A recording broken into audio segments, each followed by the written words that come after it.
마태복음 1장 23절 보겠습니다.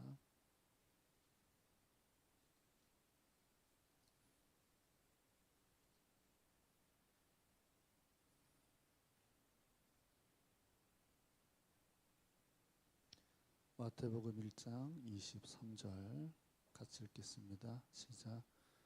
보라, 처녀가 잉태하여 아들을 낳을 것이요 그의 이름은 임마누엘이라 하셨으니 이를 번역한즉 하나님이 우리와 함께 계시다 함이라. 아멘. 자, 하나님이 우리와 함께 계시다라고 말을 하고 있는 이 이름을 임마누엘 그러죠. 이 임마누엘이라고 하는 이름을 지금 누구에게 지금 이렇게 부르고 있나요? 예수님에게 이 말을 하고 있는데 그분을 하나님 이렇게 표현을 하고 있죠. 자, 예수님인데 예수님에게 하나님이라고 지금 표현을 지금 하고 있습니다. 그러니까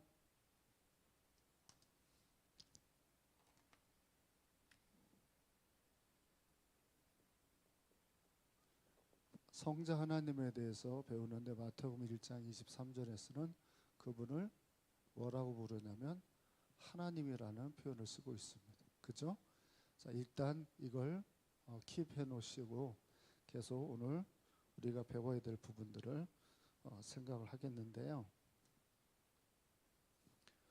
성자 하나님에게는 여러분에게 말씀을 드린 대로 두 개의 성품을 가지고 있다고 말씀을 드렸죠. 하나는 신성, 그리고 하나는 인성이라고 말씀을 드리면서 신성 몇 프로라고 그랬죠?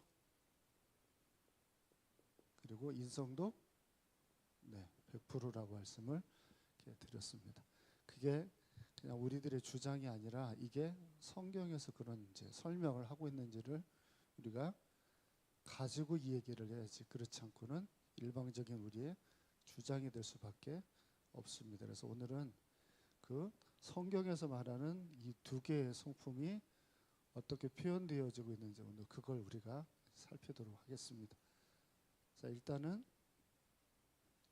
인성에 대한 부분들은 잠깐 먼저 내려놓고 신성에 대해서만 성경에서 다 찾아서 획일적으로 한번 볼 수 있도록 이렇게 하겠습니다. 신성은 하나님의 이제 성품인데 먼저 접근 방식을 이렇게 하겠습니다.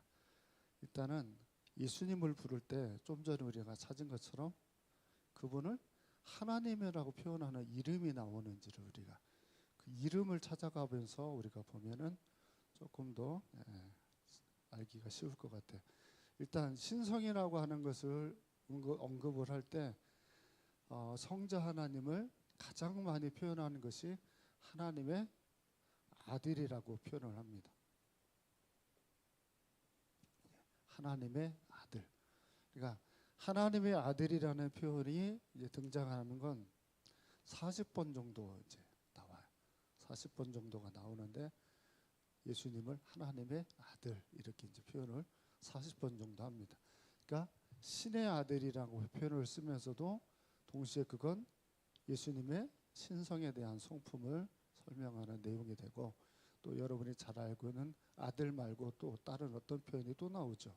아들 말고 하나님의 아들이라는 의미와 비슷하게 많이 나오는 하나님의 독생자라는 표현이 또 나오죠. 하나님의 독생자. 한번 보실래요? 요한복음 1장 18절. 요한복음 1장 18절. 자, 읽어볼까요? 시작.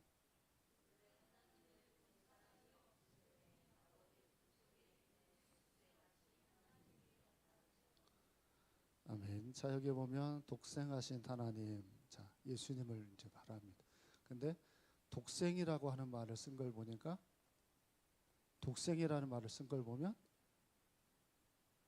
아들이 몇 명인 거예요?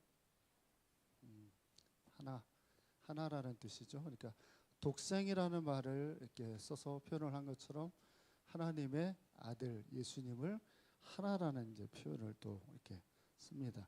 그러니까 여기서 우리가 알 수 있는 것처럼 두 번째 그분의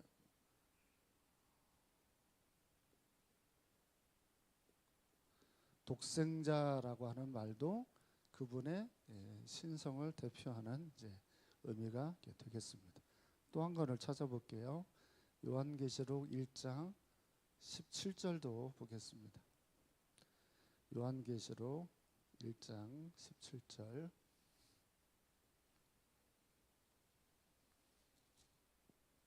자, 읽어볼까요? 시작.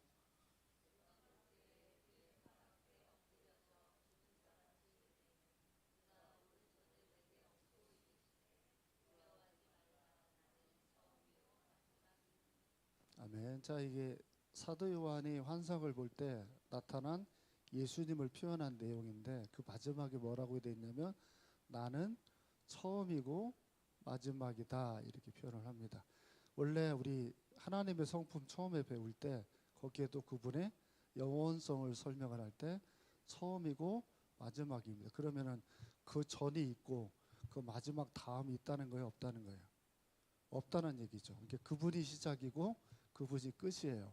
그러니까 성경에서 그래서 예수님을 하나님의 단어 표현을 쓸 때 그분의 영원성을 설명하면서 처음, 마지막, 그리고 뭐 헬라어로 보면 알파, 오메가 이 같은 말을 이제 씁니다. 자, 그러니까 자 보세요, 저를. 하나님이 우리가 하나님을 예수님이라고 고백을 하는데 그 예수님에게는 신성이 있는데 그 신성의 성품 우리가 믿어요. 그 믿는 그 하나님의 성품이 뭐냐면 처음부터 마지막이래요. 자, 뭐 제가 많이 이제 설명하는 내용인데 이게 처음부터 마지막이에요. 그 마지막 중에 자 오늘 김혜경이 왔으니까 김혜경 인생 여기 있어요. 보여요, 안 보여요? 이만큼은 보이잖아요. 자, 이만큼 보이는데 이걸 가지고 그 사람의 인생을 우리가 알기가 어렵잖아요. 근데 하나님은 여기서부터 여기까지가 처음부터 마지막에 그 인생이에요. 그 인생에 이 점 하나가 김혜경이라는 사람의 인생이에요. 그러면 이 사람의 인생에 어떤 일이 어떻게 벌어질지 알아요, 몰라요? 하나님께서 아시잖아요. 처음부터 마지막이니까. 그죠? 그러면 우리만 모르잖아요. 우리는 점이라는 인생을 가지고 있기 때문에 어떻게 어떤 식으로 일들이 벌어지게 될지 모르니까 우리는 당연히 걱정하고 염려할 수밖에 없어요. 그죠? 제가 이제 지난주 오전에 말씀을 드린 것처럼 우리나라는 매일 사람이 죽는 숫자가 40명이에요. 그게 24년도의 상황이니까 더 얼마나 이제 늘어났는지는 이제 모르겠습니다만 조금씩 숫자가 줄지 않고 있는 게 우리나라의 현실이에요. 왜 이렇게 죽을까요, 사람들이? 죽을 이유가 많아요? 죽을 만한 이유가 별로 없나요? 이번 주 목사님이 감기 걸려가지고 이제 골골골골 하면서 이렇게 하면은 사람이 좀 아프면은 에이 죽어버려야 되겠다. 그런 말 하나 하지 않나요? 아프면 에이 빨리 죽었으면 좋겠다.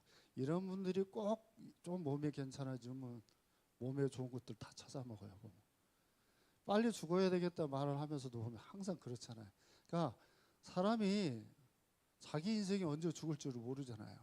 그러니까 우리는 걱정하는 게 맞아요, 맞지 않아요? 당연히 우리는 걱정할 수밖에 없어요. 그런데 효율적으로 걱정해야 돼요. 무슨 말이냐면 걱정한다는 것은 내가 해봤자 소용이 없다는 거예요. 걱정은 내가 해봤자 소용없는 이유가 뭐냐면 한치 앞을 몰라요. 어떻게 될지를 모른다고요. 그러니까 고작 우리가 할 수 있는 일이 대비하는 방법들이에요. 자, 뭐 제가 이런 걸 뉴스에서 봤는데 브루스 윌리스라고 영화 다이하드라고 하는 엄청난 유명한 영화를 주인공 아시죠? 이 사람이 어렸을 때 말을 잘 못했대요. 말을 잘 못했는데 그렇게 유명한 헐리우드 스타가 됐잖아요. 그렇게 대단하게 된 이유가 연극을 하면서 이렇게 좋아졌대요. 그러다가 이 사람이 지금 치매 환자가 됐어요. 70이 안 됐는데 대사를 다 까먹어요. 그러니까 영화 배우를 해야 되는데 대사를 까먹으니까 여기에다 인이어를 껴가지고 사람들이 말하면 그걸로 대사를 하니까 이게 진정성이 많이 안 느껴져가지고 그만 이제 영화를 그만두게 됐어요. 이 사람의 나이가 70도 안 된 나이에요. 그러니까 한참 굉장히 많이 잘 나가다가 인생이 곤두박질 칠 줄 알았어요? 몰랐어요? 몰랐죠.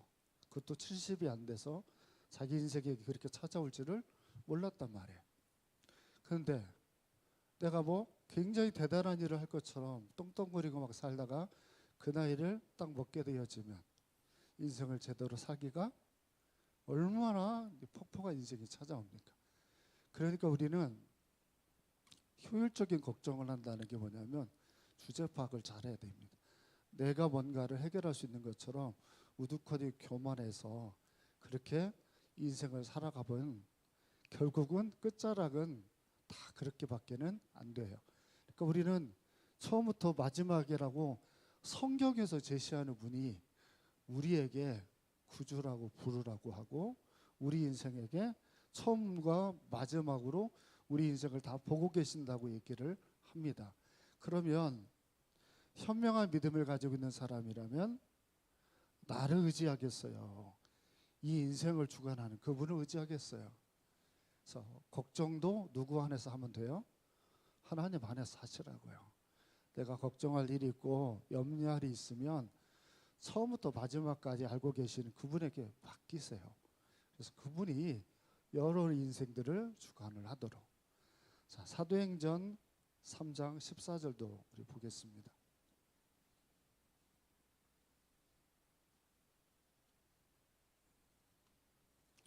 사도행전 3장 14절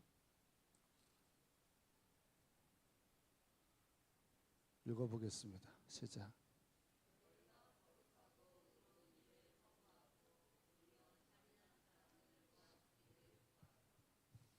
자, 여기에 보면 너희가 거룩하고 의로운 이 일을 거부했다 그랬어요. 그럼 누구를 거부했다는 얘기냐면 예수님을 거부했다는 얘기예요.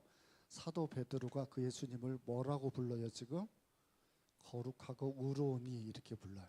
자, 거룩한 일은 누구밖에 없는데 하나님밖에 없단 말이에요. 하나님밖에 없는데 그 예수님을 거룩한 분이라고 부르고 있습니다. 네 번째죠.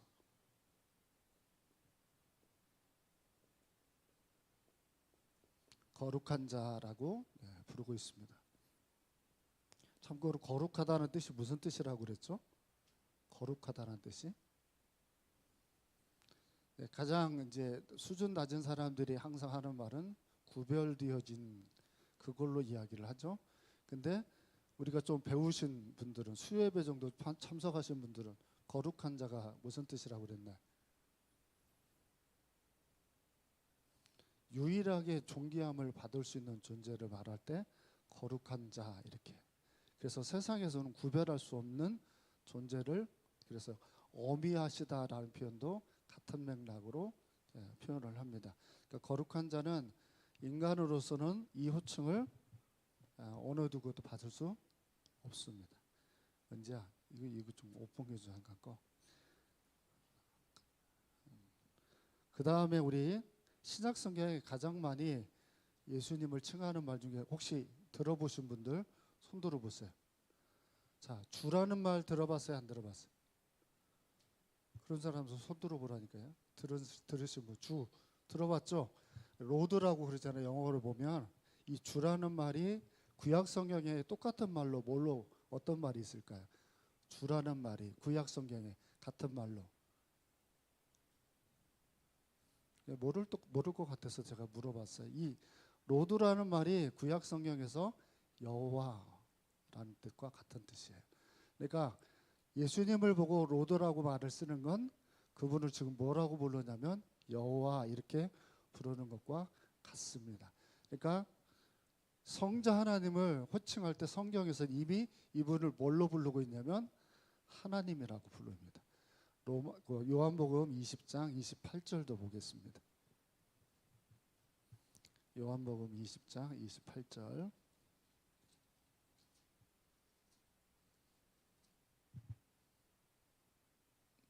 읽어보세요. 시작.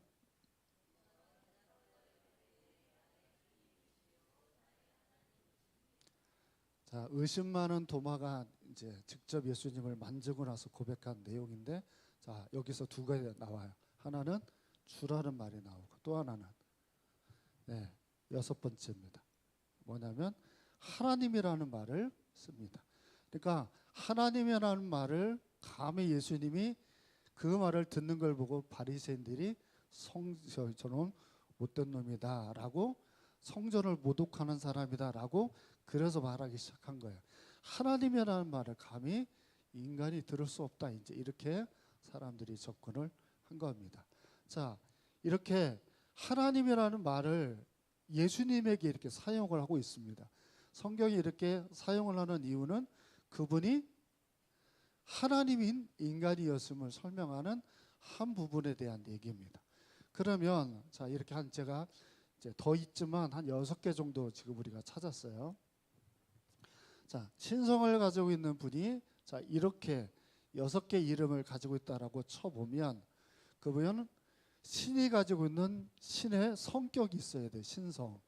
자, 신의 성격으로 가장 대표적으로 우리가 알아야 될 그 부분이 뭐냐라고 하면, 가장 첫 번째로 우리가 신성의 성품에는 첫 번째로 등장하는 게 전능하신 하나님. 우리가 이제 이런 표현을 많이 쓰죠.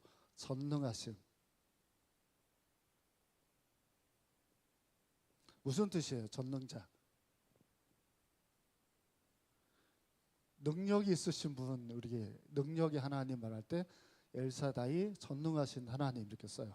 근데 전자가 붙어가지고 완전한 능력을 이제 우리가 가지고 있는 분으로 자, 고백을 합니다. 자, 히브리서 1장 3절을 한번 우리 보겠습니다. 히브리서 1장 3절.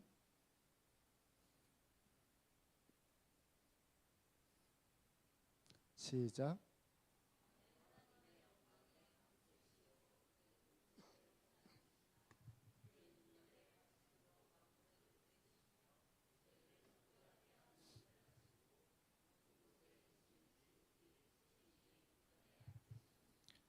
아멘. 자, 세 번째 줄에 보면 그분의 전능하심을 어떻게 표현하냐면 능력의 말씀으로 만물을 붙드시며 이렇게 돼 있어요. 자, 그분의 완전한 능력의 대표적인 역사가 뭐냐면 말씀으로 천지를 창조하신 얘기입니다. 자, 우리 아까 좀 전에 기도할 때 세계 전쟁을 놓고 우리가 기도하면 어떤 분이 이렇게 말해요. 여기서 기도한다고 무슨 전쟁이 끝나겠어 라고 하는데, 목사님은 어디에 기반을 두고 그런 기도를 할 수 있죠? 하나님의 전능하심에 기반을 두고 합니다. 그래서 얼마든지 가능한 일이라 저는 생각을 합니다. 그러니까 이 능력을 가지고 있는데, 여기 그림을 한번 보세요.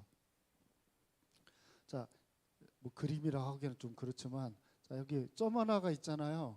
이 사람이 가지고 있는 능력이 얼마나요? 사람이 가지고 있는 능력이라는 게 별것 없잖아. 그죠? 별것 없어서 내가 할 수 있는 일보다 내가 할 수 없는 일들이 훨씬 더 많습니다. 내가 보고 있는 이것보다 내가 보지 못하는 것들이 훨씬 더 많고요. 그래서 여러분들이 알고 지금까지 해왔던 경험을 가지고 큰 소리를 빵빵 치는 사람들이 있습니다.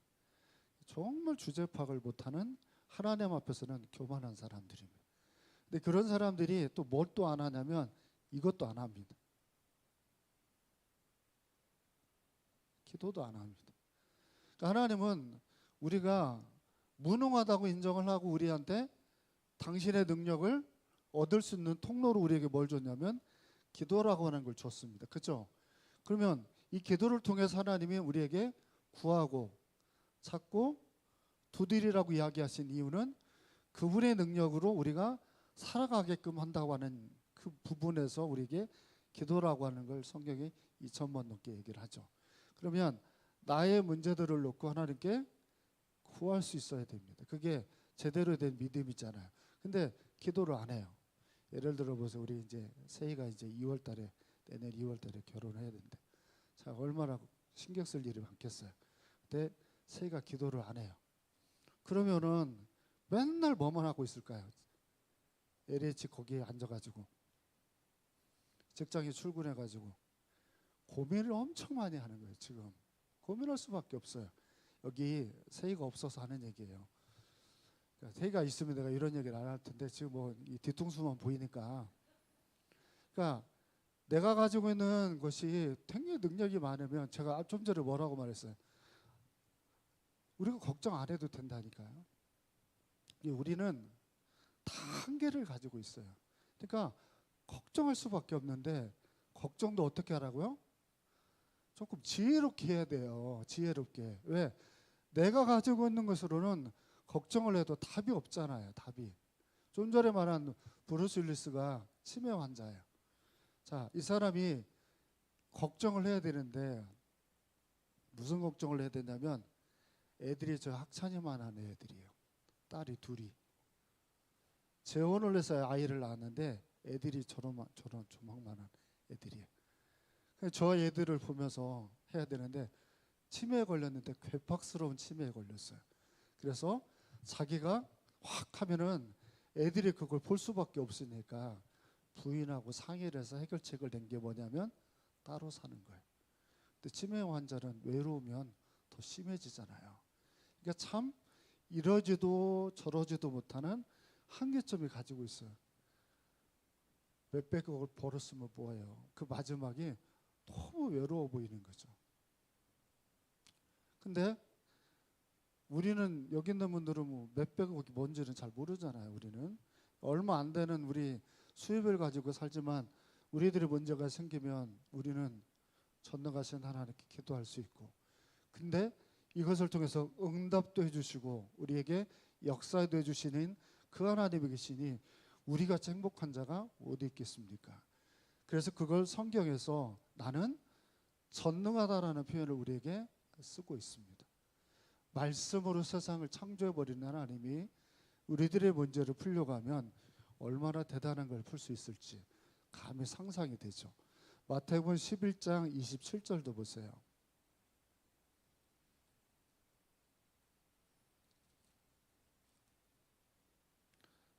마태복음 11장 27절 시작.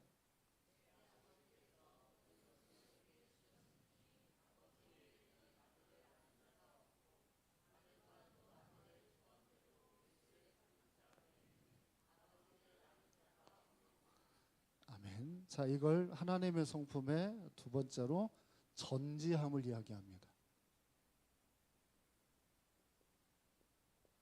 자, 하나님과 그리고 그 성자 하나님과 성령 하나님만 모든 걸 알고 우리는 알지 못합니다. 그러니까 좀 웃긴 얘기로 이런 것이 있어요. 좀 이건 참 안 좋은 얘기인데 제 생일인 걸 가지고 제가 점을 치러 갔어요. 그래서 군산에 몇 개 점집에 유명한 점집에 가가지고 새 자수를 가지고 제가 2026년 3월 27일 정도에 무슨 일이 있을까요? 이렇게 물어보면 어떤 사람은 뭐라고 얘기하고 어떤 사람은 저렇게 얘기하고 다 틀린 대답을 할 겁니다. 왜냐하면 자기도 몰라요. 자기도 모르다고요. 자기도 자기 인생이 어떻게 될지를 몰라요. 그런데 누구한테 그런 얘기를 하겠어요? 그 사람들로 다 보면서 출발할 때 일기예보 보면서 출발을 하고 자기들 어떻게 하면 돈이 어떻게 될까를 전화해서 물어봐가지고 돈을 어디다 투자해야 될지를 물어본대요.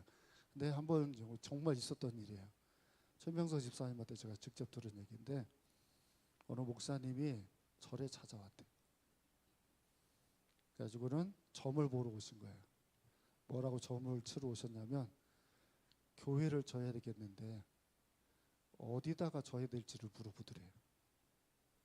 자, 그 얘기를 듣고 한참 오래된 얘기예요. 근데 그 얘기를 듣고 얼마나 이게 기가 막혀요. 사입이죠, 목사가.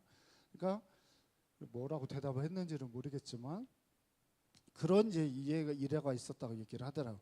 그러니까 하나님이 전능한데 그 스님한테 가가지고 그걸 물어보는 목사님, 이게 지금 현명하냔 말이에요. 여러분에게 물을게요. 하나님이 전능합니까? 그럼 여러분에게 생긴 모든 문제를 누구에게 상의를 하세요? 거짓말 하지 말고 예배 시간이니까. 여러분이 가지고 있는 문제를 누구하고 상의를 해요? 거짓말 하지 말고 정직하게 예배 시간에 제대로 얘기해 보세요. 누구하고 상의를 해요? 내 건강에 문제 있는데 문혜경 원사님 누구하고 상의를 하는지 아세요? 오전에 건강 프로를 해요. 거기에 무릎 아픈 사람, 허리 아픈 사람 뭐 이렇게 탁 나와요. 그걸 보면서 바로 옆에 방송을 보면 뭐가 나오냐면 홈쇼핑에 거기에 관련된 약들을 팔아요. 근데 그걸 보고 한 번이라도 주문한 적 있다 없다? 아, 없대요. 다행히 주문 안 해. 주문을 딱 했으면 내게 걸고 넘어지려고 했는데, 나에게 또 어떤 문제가 생기면 전능하신 하나님이 이 문제에 대해서 알고 계신다라고 하면 하나님은 당신의 방식으로 우리에게 사인을 주거나 상황을 인도해서 역사하실 거예요. 우리 대성교회에 있는 강태형 목사님이 계시는데요. 이분이 당뇨가 심해요. 당뇨가 심해서 당뇨 수치가 조절이 좀 안 돼요. 근데 아시는 분을 통해 가지고 어떤 약 하나를 소개를 받아서 그 약을 드시고 계시는데 조절이 돼요. 하나님이 섭리를 하는 방식들을 통해서 그렇게 되어지니까 하나님이 하시는데, 이 약을 개발한 사람이 누구냐면 교회 사모님이에요. 사모님이 약사인데 거기 약국에서만 이제 그걸 이제 파는 거예요. 근데 그게 다니엘 기도에서 나왔다고 그러더라고요. 다니엘 기도의 간증 집회에 그 사모님이 나오셔서 얘기를 해서 이제 그게 많이 알려졌다고 하더라. 그러니까 그렇게 그 사모님에게 지혜를 줘서 하나님 역사를 하도록 하신단 말이에요. 그러니까 전지하신 하나님은 모든 걸 보고 계시니까 능히 여러분을 도울 수 있죠. 또 한 가지를 볼게요. 마태복음 18장 20절을 보겠습니다. 은지야,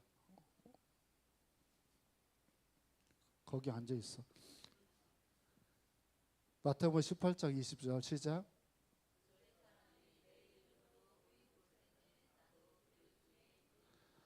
아멘. 자, 이 말씀이 무슨 말씀이죠? 두세 사람이 내 이름으로 있는 곳에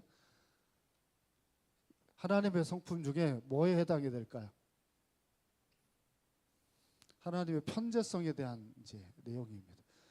하나님의 편재성이라는 말이 하나님이 저 위에만 계신 게 아니라 언제나 늘 어디나 여러분이 있는 곳에 같이 계신다는, 그러니까 사람으로는 상상이 안 되는 일이죠. 근데 하나님은 항상 여러분하고 함께 있어요. 그러니까 여러분, 이렇게 여러분 그 백정이라고 아시죠? 모르면은 제 얘기 듣지 말고 아는 분들만 그냥 얘기하세요. 백정이라고 내가 아는 가수가 있어요. 이 사람이 무명이어도라고 하는 찬양을 이제 사모님하고 저 이렇게 들었는데, 자기같이 형편없이 하나님 앞에 한 적이 없는데 이런 자기를 너무 하나님이 사랑하는 것을 이제 고백을 하면서 그 찬양을 하면서 이렇게 막 꺽꺽 띄워주면서 하는 것을 이렇게 제가 이렇게 봤어요. 그러니까 볼품없는 인간이었던 것 같은 자기 곁에 늘 함께하고 계셨던 그 하나님이 영원하시고 전능하시고 전지하신데 편재하시면서 우리같이 나약하고 별것 아닌 존재 곁에 늘 함께하고 계신다는 표현이 편재라는 말이란 말이에요. 그러니까 우리 입장에서는 너무 죄송스럽죠. 그분을 만나기가 사실은 말도 안 되는 일이지만 그분은 우리와 늘 함께하고 계시니까 우리는 항상 모든 상황들을 그분 앞에서 희노애락을 다 누리는 거예요. 기쁨도 슬픔도 외로움도 그분하고 모든 것들을 나누는 거죠. 그래서 제발 세상에 나 혼자밖에 없다는 말을 편지하고 계시는 그 주님을 두고 해서는 되겠어요, 안 되겠어요? 그러니까 우리가 지금 오전 예배 때 시편을 우리가 공부하잖아요. 그 시편에 다윗이라는 사람이 문제를 만나는데 그 사람을 보면 항상 나는 너무 외로워서 주변에 아무도 없다 이러던가요? 어떻게 하던가요? 자기 힘들고 어려운데 항상 하나님을 찾죠.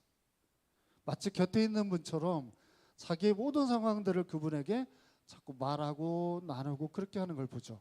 우리는 어때요? 나는 외로워. 세상에 나밖에 없어. 우리 그렇게 고백을 하고 살아요? 안 살아요?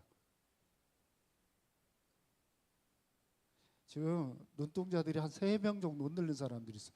그 사람들은 자기들이 외롭다고 말한 적이 있어요. 근데 차마 예배 시간이니까 지금 말을 못 하는데 실질적으로 그런 사람 많습니다. 제가 얼마 전에 아주 좀 전에 뭐라고 그랬어요. 한국에 매일 자살해서 죽는 사람이 40명이에요. 거기 교회 다니는 사람 있겠어요, 없겠어요?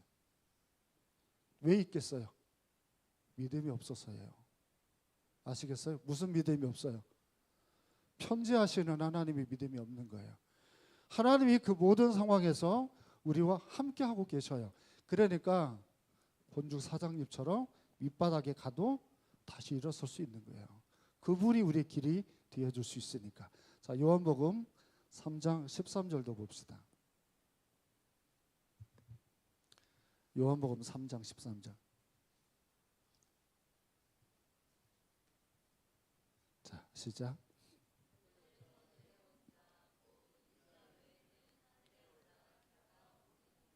아멘. 자, 땅에만 그분이 계시는 게 아니라 그분이 또 어디에도 갔어요? 하늘에도 올라갔다는 거예요. 무슨 얘기냐면 하늘과 땅 어디에든 계시는 편지하시는 하나님을 설명하는 내용이 되겠습니다. 그러니까 성자 하나님이 사람이었음에도 불구하고 하늘로 올리온 자라라고 성경에 표현을 하면서 그분은 편지하신 하나님을 설명을 합니다. 자, 우리 익히 잘 알고 있는 마태복음 28장 20절도 보겠습니다.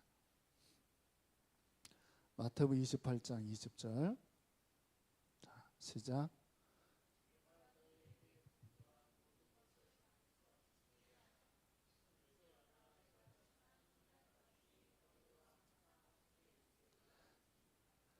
아멘. 마태복음 28장 20절 유명한 말씀이죠.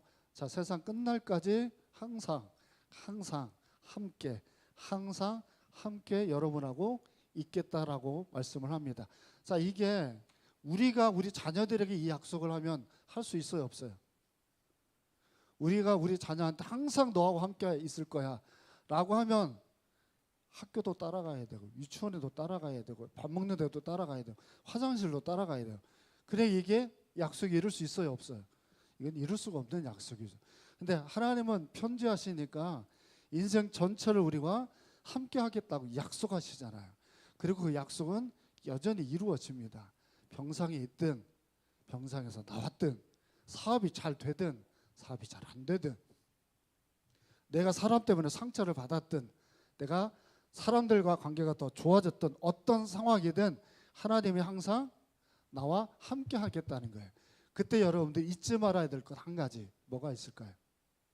우선순위입니다. 왜 우선순위일까요? 항상 우리와 함께하고 있는데 왜 우선순위가 중요할까요? 그분이 왜 우리와 함께하나요? 우리들의 뒤치다거리를 해결하기 위해서 우리와 늘 함께하는 걸까요? 우리를 통해서 그분이 영광을 받으시기를 원하셔서 우리를 돌보시고 곁에 계신 그분이 여러분에게 뭐한 대상이 되기를 원하냐면 경배의 대상이 되기를 원하시는 거예요. 항상 우리는 습관적으로 뭐 해야 되냐면 나에게 어떤 일이 생기면 그 영광을 바로 하나님께 돌리는 습관들이 있어야 돼요. 항상 함께 계시는 그분을 두고 보세요.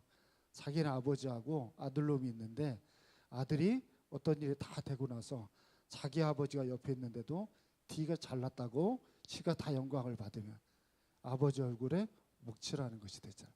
그러니까 항상 하나님이 우리와 함께 계시는 것이 늘 그분을 영광 돌리는 습관이 되셔야 됩니다. 그러면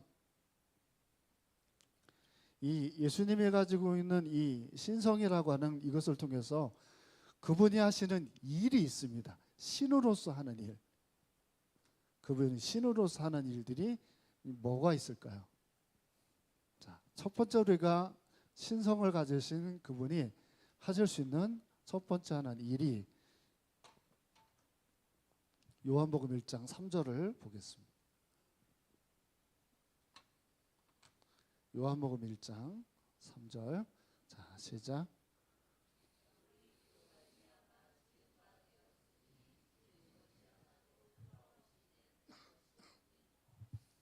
자, 첫 번째입니다. 신성으로서 그분이 하신 일이 뭐냐면 창조라고 설명을 합니다. 자, 이건 태초에 하나님이 천지를 창조할 때 성자 하나님도 같이 창조하신 것을 언급해서 설명한 내용이 되겠습니다.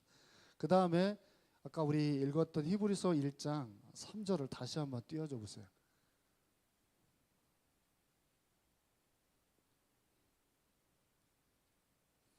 아까 읽었던 시작.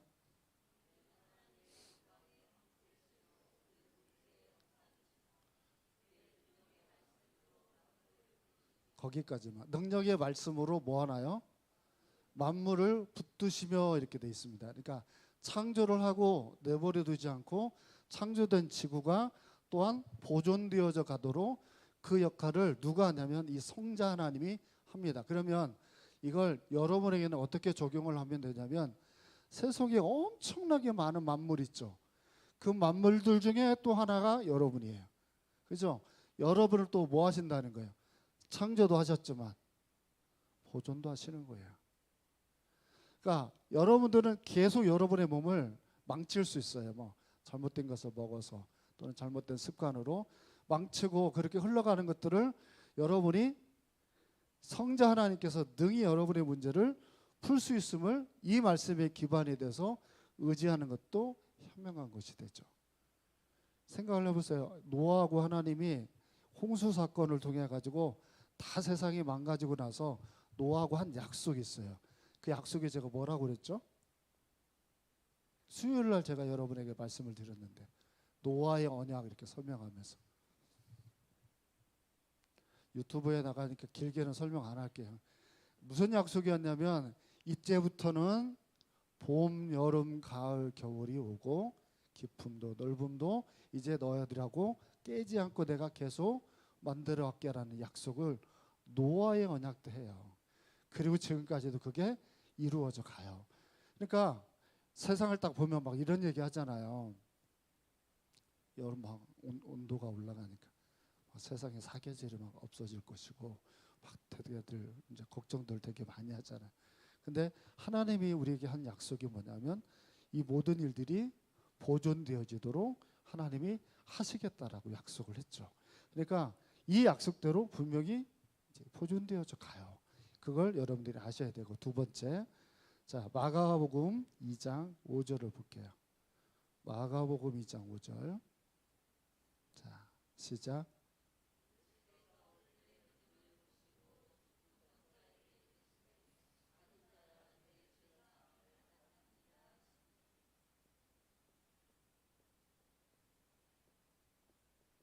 자, 이 신성을 가지고 있는 그분은 죄를 사하는 일을 이제 우리에게 보여주십니다. 그래서 죄를 사하는 건 사람이 할 수 없습니다. 제가 여러분들의 용서를 우리는 사람은 사람을 용서할 수 없습니다. 그러니까 사람의 죄를 용서하는 건 오직 신성을 가지고 있는 하나님만이 하실 수 있는 일입니다. 그러니까 여러분이 아는 바리새인들이 그걸 보고 전 하나님만 할 수 있는 일인데 어떻게 인간이 저렇게 하지라고 여러 시비 걸었던 장면 여러분 아마 기억하실 겁니다. 그 다음에 또 뭐가 있냐면 요한복음 6장을 보겠습니다. 39절 40절. 요한복음 6장.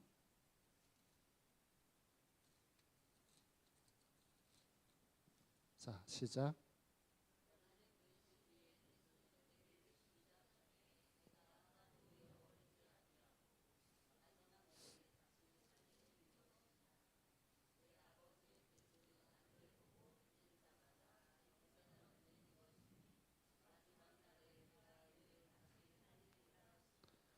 아멘. 자, 뭐에 대한 얘기예요? 39절, 40절 길게 읽었으니까 모를 것 같아서 물어보는 거예요. 자, 39절, 40절 통틀어서 무슨 얘기죠, 이게? 예수님한테 무슨 능력이 있는 거예요? 죽은 자를 살리는 능력이 있음을 설명하는 내용이죠.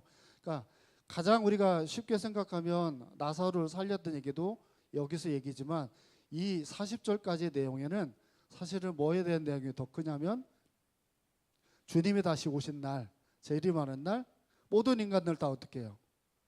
살아납니다. 죽었던 사람들 다시 살아나요. 그래서 우리는 어디를 가고 천국을 가고 안 믿고 죽은 사람들 모두 지옥에 갑니다. 그 다음에는 바뀌는 일이 있나요, 없나요? 그 다음에는 바뀌는 일이 없습니다. 그러니까 죽기 전까지 결정이 나야 되고 거기서 결정이 안 나면 뭐 천주교처럼 갔다가 뭐 헌금을 하고 뭐 하면 바뀐다고 하는데 절대로 그런 일은 성경에는 기록이 된 일이 없습니다. 근데 분명한 건 그러면 여기서 이런 질문을 합니다.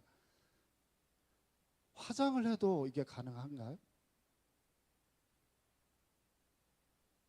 체에 넣어가지고 사람의 몸을 다 가루로 만들었는데 다시 마지막 날에 살릴 때 이게 가능하냐고요.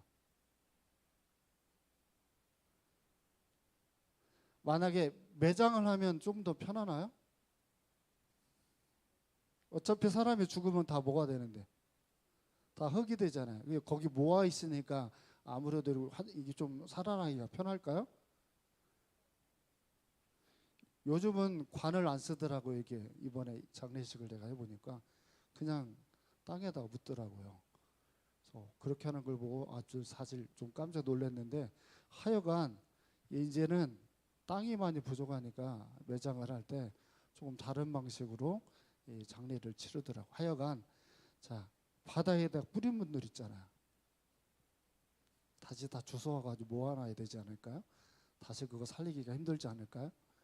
이런 이제 장난스러운 말이지만 전능하신 하나님이 다시 살린다고 하는 건 인간이 가지고 있는 제한을 뛰어넘는 것을 이제 설명하는 내용이잖아요. 그러니까 얼마든지 화장을 해도 마지막 날에 그 몸을 다시 살리는 일은 가능합니다. 저기서 질문, 몸이 살아나는 겁니까? 몸이 사는 겁니까? 아닙니까? 몸이 사는 겁니까? 아닙니까?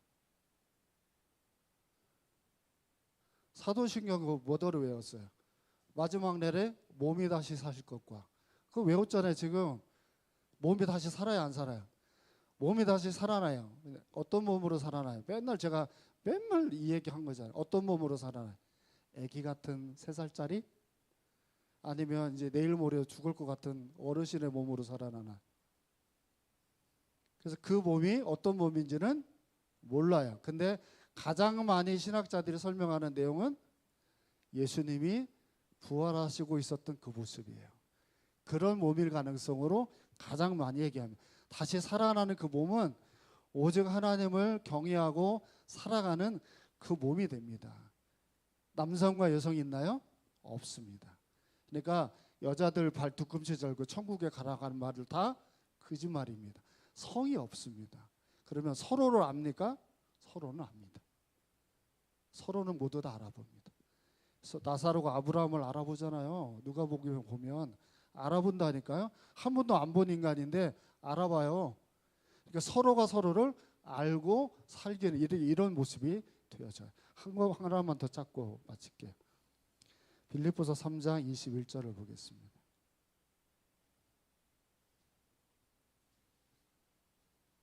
빌립보서 3장 21절 시작.